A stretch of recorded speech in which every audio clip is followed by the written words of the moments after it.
Good day and welcome to the Gulf News Update for Sunday, June the 5th. Here are the top stories at this hour.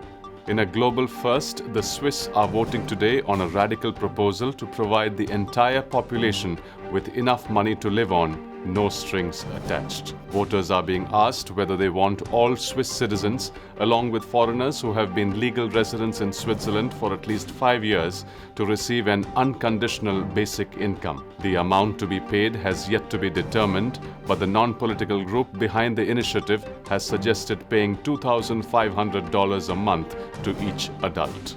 The Syrian army has pushed into Raqqa province, home to the de facto capital of Daesh, after a major Russian-backed offensive against the militants.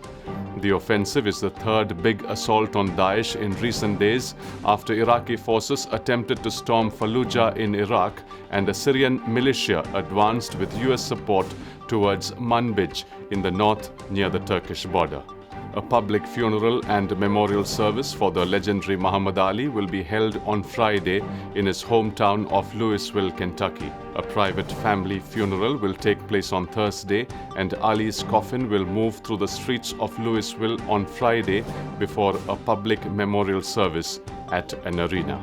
Prince died of an overdose of fentanyl, a powerful opioid painkiller that is up to 50 times more potent than heroin. The findings confirm suspicions that opioids played a role in the death of the superstar musician who was found dead on April 21st at his Minneapolis area estate.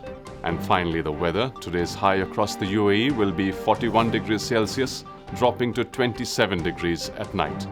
That's all for now. Thanks for watching, and as always, you can get the latest news at gulfnews.com.